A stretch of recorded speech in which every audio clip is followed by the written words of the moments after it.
Ini sih, selamat siang. Siang-siang, silakan masuk. Gimana kabarnya, Bu?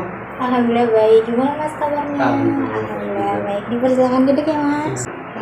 Dipersilakan duduk ya Mas. Boleh di sini atau di sini. Baik. Terima kasih. Silakan. Kalau gitu saya izin duduk di sini ya. Alhamdulillah ya Mas sudah sampai. Bu ini disediakan minum dan juga tisu. Kalau aja nanti Masnya lagi sesi konseling ada sedikit nangis boleh dipakai ya. Ini juga ada minum sama dipersilakan untuk minum. Kalau misalnya Raya tadi di jalan aus nih atau seret gitu ya. Boleh mungkin, Boleh gimana? boleh dimasak. Dengar agak macet. Agak terakhir ya, Pak. Perjalanan berapa menit Mas dari rumah sini? Mungkin sekitar 20 menitan ya. Itu pun kalau macet. Mungkin kalau nggak macet bisa. Biasanya sih bisa. 15 menit lumayan dekat berarti ya. Terus juga tadi Mas Rama kesini naik apa? Wah, kebetulan tadi naik motor ke sini. Ya, walaupun cuacanya agak teduh di siang hari ini juga tetap agak panas. Masih ada panas dikitnya. Iya emang sekarang tuh cuacanya lagi menentu banget. Nanti hujan, nanti panas gitu. Jadi mau ngapain pun kadang-kadang tiba-tiba kan panas gitu ya. Tapi bersyukur juga sih karena dengan cuaca kayak gitu kita syukuri aja ya Mas. Tetap harus jaga kesehatan. Iya benar itu banget sih. Terus juga kayaknya Mas Rama juga lagi pilek gitu ya. Kurang enak banget gitu dari tapi karena mau bertemu dengan Ingin menjalani sesi konseling ini ya. Iya. Jadi ini adalah pertemuan sesi konseling pertama kita ya Mas ya. Kalau gitu tadi Masnya namanya siapa? mana Mama. Berarti saya bener ya manggilnya Mas Rama aja ya. Jadi saya mau nanya dulu nih, ini Mas Rama ini baru pertama kali melakukan sesi konseling atau sebelumnya sudah pernah? untuk sekarang ini pertama sih karena sebelumnya saya merasa takut ya untuk konseling karena saya bocor bisa saya bocor Sebenarnya Mas Rama itu tidak perlu takut akan hal itu karena saya jelaskan dulu ya sesi konseling itu seperti apa. Jadi sesi konseling itu adalah pertemuan tatap muka seperti yang kita lakukan sekarang. Di antaranya itu ada konselor saya sendiri. Jadi saya akan berkenalan diri terlebih dahulu nih. Nama saya Tiara.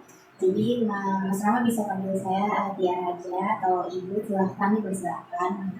Jadi saya di sini itu sebagai konselor yang akan mendengarkan Mas Rama hari ini tanpa menghakimi apapun. Jadi Mas Rama bisa mengeluarkan segenap pikiran dan keluh kesah Mas Rama yang selama ini Mas Rama pendam gitu dan belum pernah diutarakan ke siapapun. Mas Rama bisa ungkapkan kepada saya. Jadi di ruangan kali ini pun Mas Rama diperbolehkan mengeluarkan segala apapun yang mungkin Mas Rama merasa nanti kalau misalnya saya mengutarakan ini ke orang lain, rahasia saya akan bocor. Jadi Mas Rama di ruangan ini, boleh menceritakan hal apapun itu kepada saya, dan juga saya mengharapkan Mas Rama untuk terbuka gitu sama saya akan masalah-masalah Mas Rama yang Mas Rama hadapi gitu, yang Mas Rama alami saat ini. Jadi saya sangat mengharapkan Mas Rama ini berpartisipasi aktif dalam sesi konseling kali ini. Jadi di konseling ini ada asas-asas yang mana kita harus memenuhi asas tersebut. Di antaranya itu ada asas kerahasiaan. Maka di dalam asas kerahasiaan itu saya tidak akan membocorkan data maupun cerita-cerita Mas Rama kepada orang lain di luar ruangan ini. Apakah sudah dapat dipahami asas kerahasiaan? Baik, selanjutnya itu ada asas keterbukaan. Yang mana asas keterbukaan ini saya sangat mengharapkan sekali nih bersama ini untuk terbuka pada saya. Karena saya akan mendengarkan tanpa menghakimi masalah ini juga.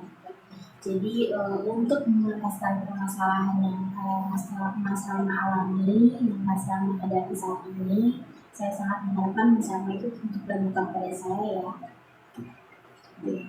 Baik, selanjutnya itu ada asas kekinian yang mana asas kekinian ini masalah yang asrama ini yang dialami saat ini. Iya. Ya, untuk saat ini yang berarti tidak ada unsur masa lalunya ya Mas. Tidak. Terus juga ada asas normatif nih Mas Mama, yang mana asas normatif itu kita harus menjalankan konsekuensi ini sesuai dengan norma-norma, baik itu norma agama, norma masyarakat maupun norma hukum seperti itu. Apakah dapat dipahami sama? Oke, baik, kalau dapat dipahami, jadi tujuan sesi konseling kali ini itu untuk mengentaskan permasalahan masalah sendiri nih.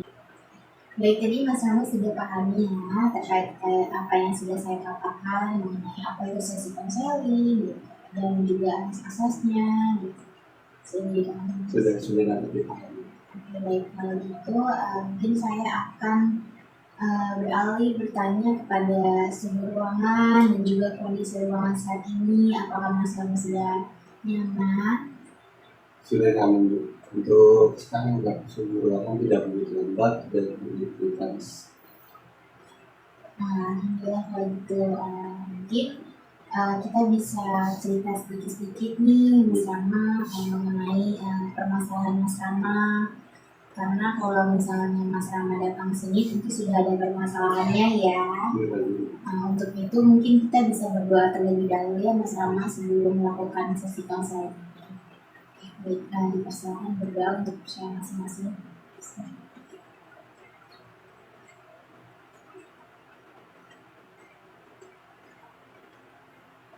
Baik, alhamdulillah ya bersama kita sudah berdoa. Mungkin kita bisa awali nih ya sesi konselingnya dengan Mas Rama bercerita pelan-pelan saja.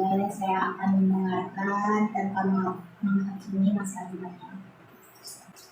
Gini, mohon maaf sebelumnya ya Mas Rama kayaknya terlihat masih belum relax gitu ya. Mungkin bisa minum dulu.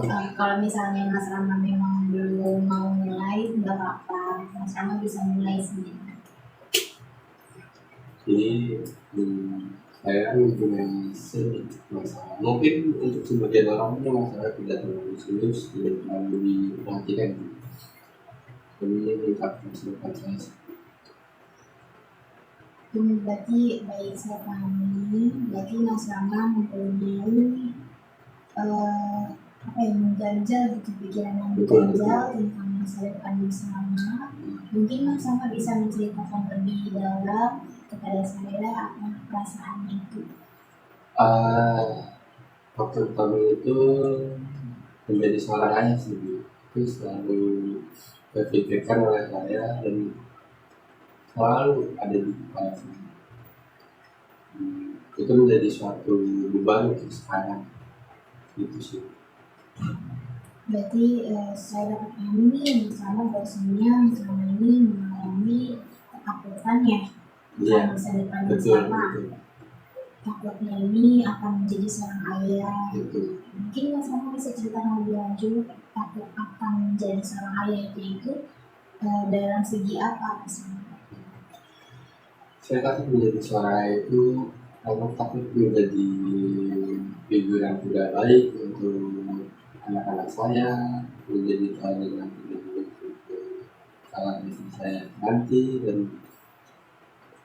sepertinya saya belum siap untuk menjadi ayah karena panggilan saya dan gimana lain yang saya sedang timbangkan untuk saat ini.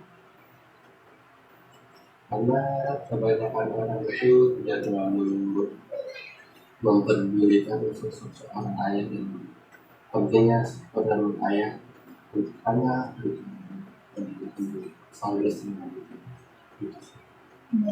Saya dapat nanti ini apa yang Mas Rama sampaikan kepada saya, terlihat bahwasannya Mas Rama ini orang yang sangat bertanggung jawab gitu ya ke depannya, karena Mas Rama sudah memikirkan dari saat ini untuk kedepannya menjadi seorang ayah.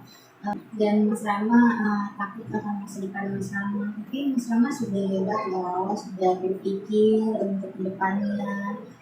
Dan juga terlihat Mas Rama ini sangat bertanggung jawab menjadi seorang ayah. Untuk saat ini kan banyak nih kasus di Indonesia, terutama fatherless ya, Betul banyak sekali. sekali. Iya, mungkin Mas Rama takut akan hal itu ya. Betul. Karena banyak di media sosial dan platform lainnya mungkin ya, banyak yang memperkirakan sukses fatherless, dan mungkin dari anak-anaknya pun ada yang mungkin curhat ya di media sosial tentang dia tidak mendapatkan peran seorang ayah, tidak mendapatkan figur seorang ayah, dan ya mungkin saya takut menjadi Baik, saya dapat pahami. Mungkin Mas Rama takut ya ke depannya anaknya nanti posting seperti itu juga. betul sekali. Karena Mas Rama masih belum tahu nih ke depannya kayak gimana. Yang saya dapatkan, yang saya pahami, Mas Rama sampaikan seperti itu pada saya.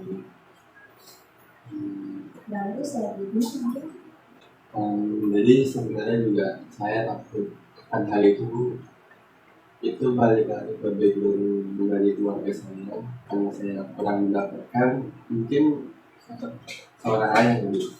Untuk juga saat ini saya tidak terlalu mendapatkan seorang ayah. Maka dari itulah yang membuat saya takut, membuat saya kurang yakin dulu gitu masa depan saya menjadi seorang ayah. baik, saya dapat pahami ya Mas Rama, bahwasanya Mas Rama ini dari faktor keluarga pun terdapat ya. Oke Mas Rama, misalnya mungkin ayahnya Mas Rama kurang memberikan peran sebagai seorang ayah, dan Mas Rama jadi takut ke depannya apakah menjadi seorang ayah pun harus seperti apa gitu. Iya Mas Rama. Saya juga mungkin ilmu saya untuk sekarang masih kurang itu, dan saya juga belum tahu seperti apa sosok seorang ayah yang baik, menjadi teladan yang baik itu seperti apa. Saya belum mungkin saya harus belajar lagi, mendalam saya lagi menjadi seorang ayah. Baik, terlihat ya Mas Rama ini mempunyai tindakan yang bagus, yaitu tadi bertanggung jawab, dan juga Mas Rama ini sadar gitu bahwasanya Mas Rama masih kurang gitu untuk kedepannya, apalagi terkait dengan parenting atau juga peran ayah di masa depan nanti. Dan Mas Rama itu adalah tindakan yang bagus karena Mas Rama sudah mau berusaha walaupun belum maksimal dan konsisten untuk sampai. Mungkin Mas Rama sudah menerapkan metode-metode kecil, atau mungkin Mas Rama sudah belajar sedikit-sedikit mengenai parenting seorang ayah itu kayak gimana, atau Mas Rama melihat dari sosial media seperti apa tentang peran ayah. Untuk sekarang ini saya sudah membaca, mungkin 1-2 rumah saya sudah membaca tentang seorang ayah ya. Jadi untuk beberapa waktu belakangan ini saya membaca beberapa jurnal, ternyata Indonesia itu masuk dalam ranking 3 dunia. Nah, pada itu menurut saya sangat menakutkan sih, karena sebesar itu dan sebanyak itu anak-anak yang fatherless yang tidak menerima mungkin sosok peran ayah yang baik dan kepala keluarga yang baik. Mereka tidak menemukan itu di dalam keluarga itu sih, biar sangat menakutkan. Wah, berarti Mas Rama ini sudah mencari tahu lebih dalam ya tentang kondisi Indonesia saat ini, terutama dengan peran ayahnya saat ini. Memang benar sekali Mas Rama, bahwasanya di Indonesia saat ini tuh masih menjadi paling atas tertinggi walaupun tidak nomor satu, tapi nomor tiga itu juga udah masuk tiga besar di seluruh dunia loh Pak Douglas. Memang benar saat ini bahwasanya tidak semua mungkin tidak semua ayah-ayah yang ada di Indonesia saat ini fatherless. Namun dari beberapa riset yang sudah saya cari pun memang benar fatherless itu ada di Indonesia ini.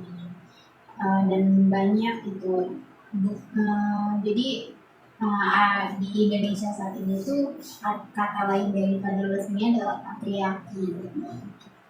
Mungkin Mas Rama ada pandangan lain juga. Mungkin Mas Rama ada pandangan lain menurut Mas Rama tentang patriarki itu seperti apa? Mungkin yang ibu katakan itu ada benarnya juga, karena di Indonesia ini banyak mungkin seorang ayah ya, suami yang patriarki, dia tidak mau mengenal keluarganya. Dengan kata lain, dia tidak mau bercampur dalam urusan keluarga yang paling dekat dia saja. Mungkin dia tidak mau membantu kerja rumah, yang mana dia selalu memandang itu sebagai tugas istrinya saja. Saya lihat kepribadian Mas Rama ini pribadi yang sangat bertanggung jawab ya akan masa depan Mas Rama.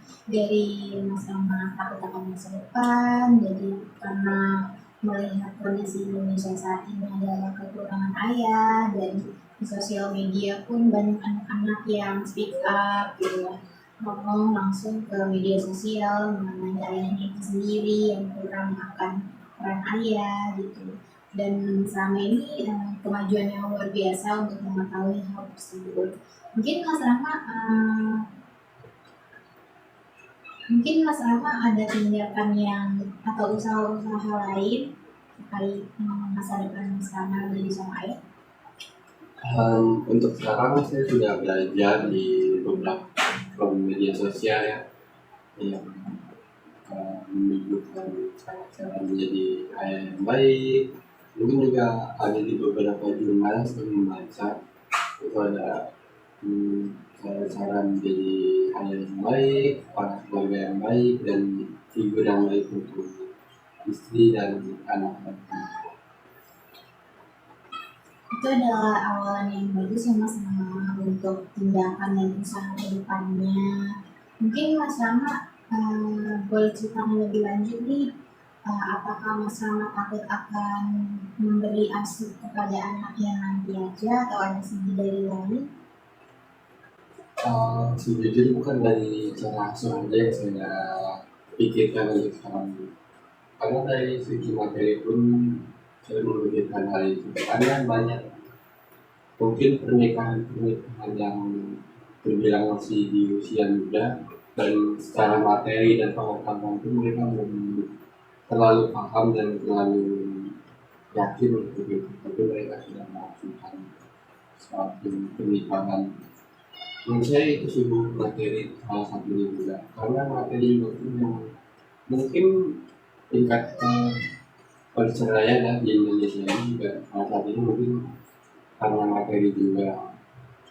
Tidak lain juga mungkin ada beberapa kasus anak plus pada anak yang tidak suka ada bayarnya.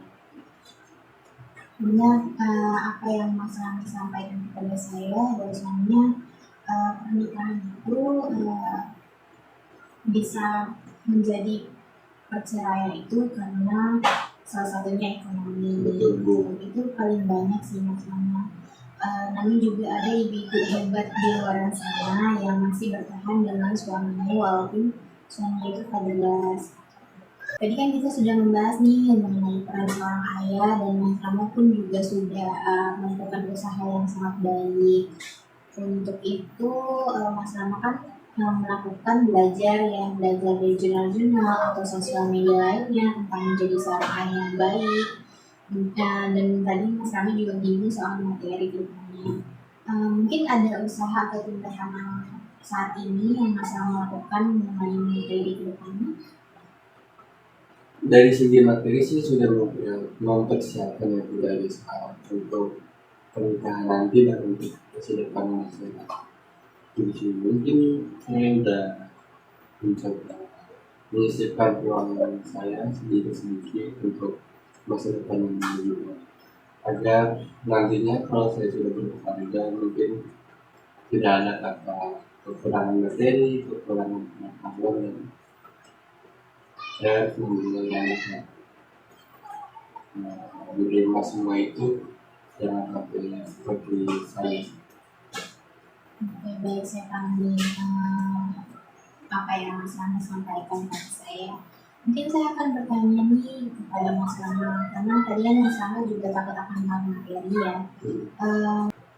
Apa yang Mas Rama sampaikan kepada saya tadi, usaha yang sudah Mas Rama lakukan saat ini, apakah sudah sesuai harapan? Menurut saya semuanya untuk saat ini ya Bu, mungkin masih di luar harapan saya karena mungkin ada beberapa dan satu lain hal yang mungkin mempengaruhi jalan yang sedang saya lalui. Contohnya? Mungkin ada pengalaman juga atau mungkin masalah-masalah yang juga kurang lebih seperti itu. Baik, saya pahami. Berarti Mas Rama saat ini hanya mengandalkan pekerjaan Mas Rama itu aja untuk materi ke depannya dan untuk tabungan-tabungan ke depannya. Iya, betul. Mungkin Mas Rama ada harapan lain atau niatan lain untuk menambah segi materi Mas Rama?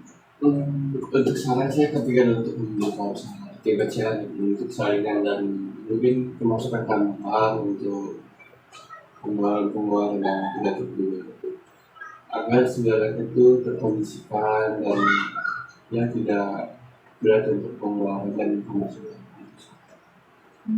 Baik, saya pahami. Mungkin usaha apa yang ingin Mas Rama jalani?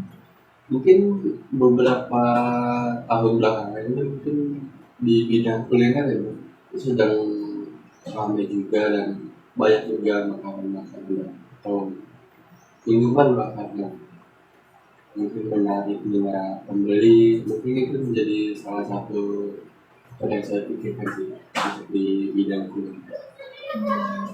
Saya dapat pahami bahwasanya Mas Rama ingin ada sambilan juga nih di bidang kuliner ya. Mungkin Mas Rama bisa paparkan lebih lanjut mengenai bidang kuliner seperti apa? Sejujurnya untuk sekarang saya belum kepikiran untuk di bidang kuliner gitu sih.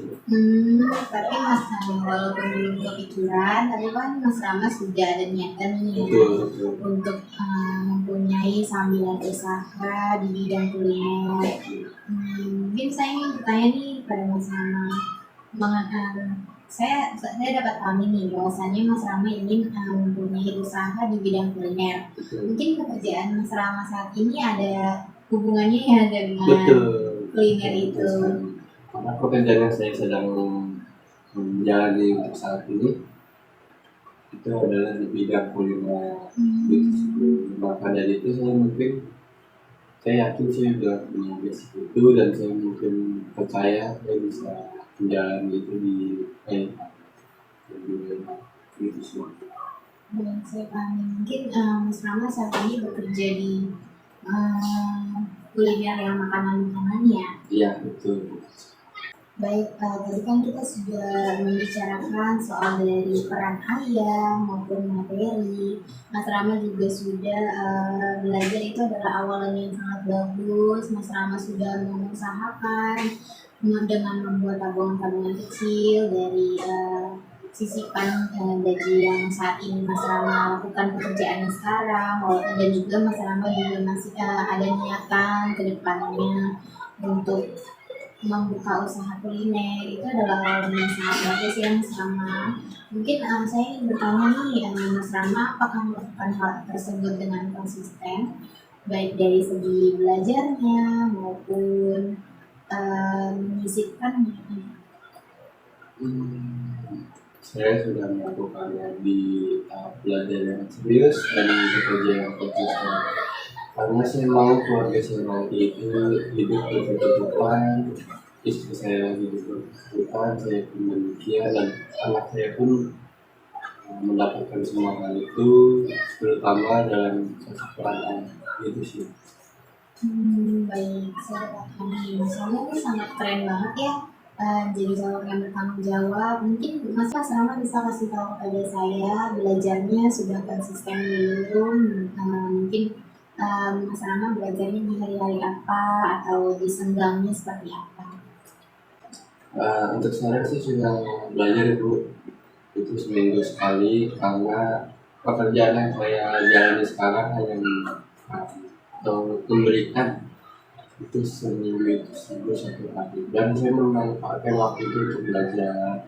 Saya membaca jurnal-jurnal dan membuka sosial media, mungkin mencari pembelajaran yang untuk menjadi seorang ayah.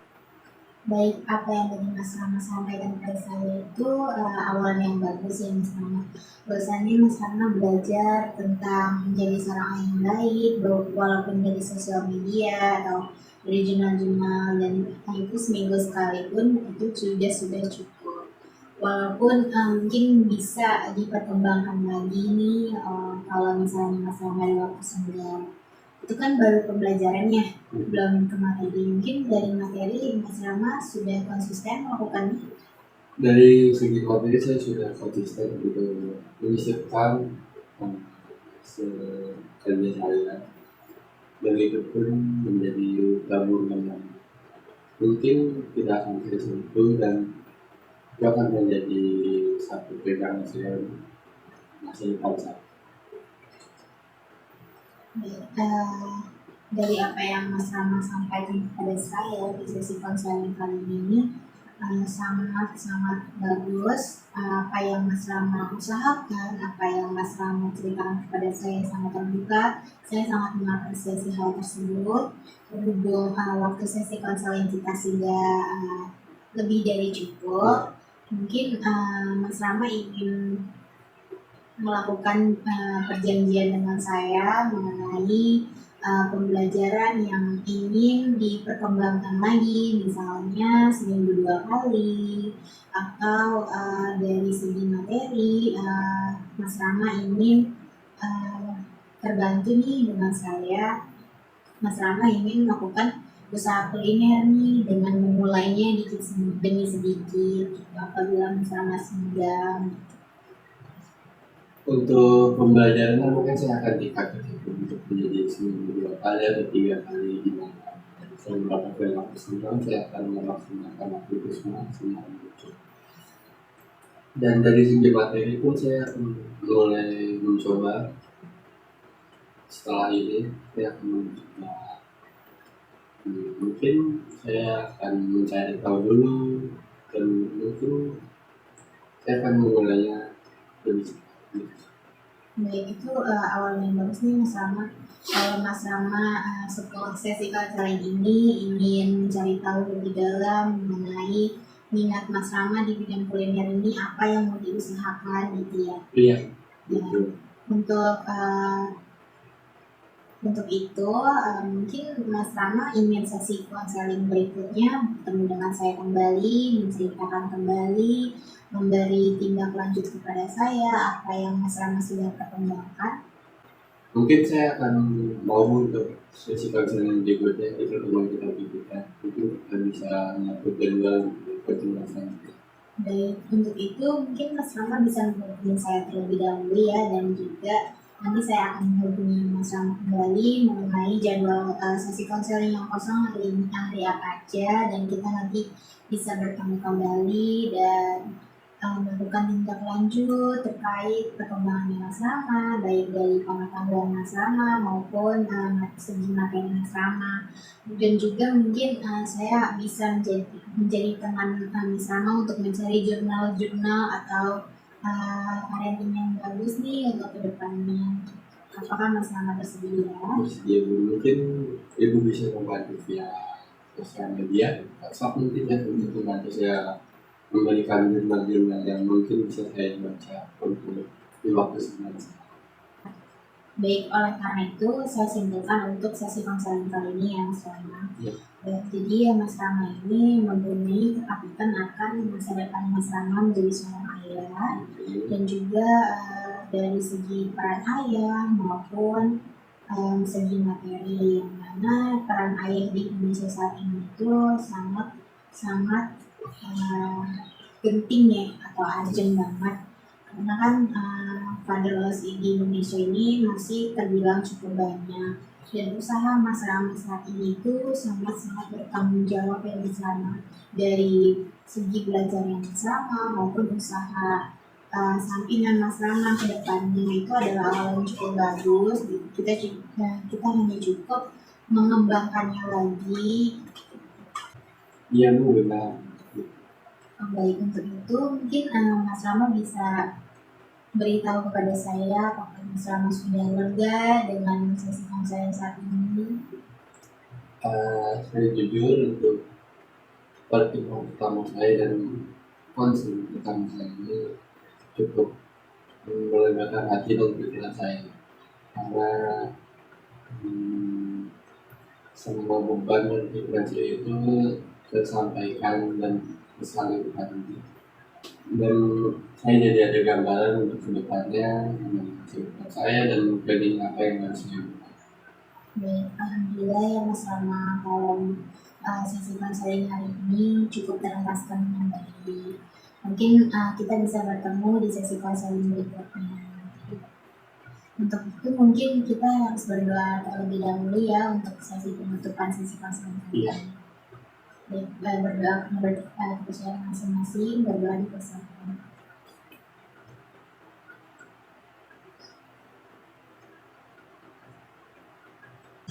Baik, alhamdulillah kita sudah mengakhiri sesi konseling kali ini. Untuk itu saya sangat berterima kasih kepada Mas Rama, karena Mas Rama sudah berani untuk melakukan sesi konseling pertamanya kepada saya saat ini, dengan berani menceritakan segala keluh kesah Mas Rama saat ini, dan juga keterbukaan Mas Rama mengenai capaian-capaian yang Mas Rama sudah capai saat ini, yang sudah Mas Rama lakukan saat ini itu sudah cukup bagus. Kita hanya perlu mengembangkannya lagi.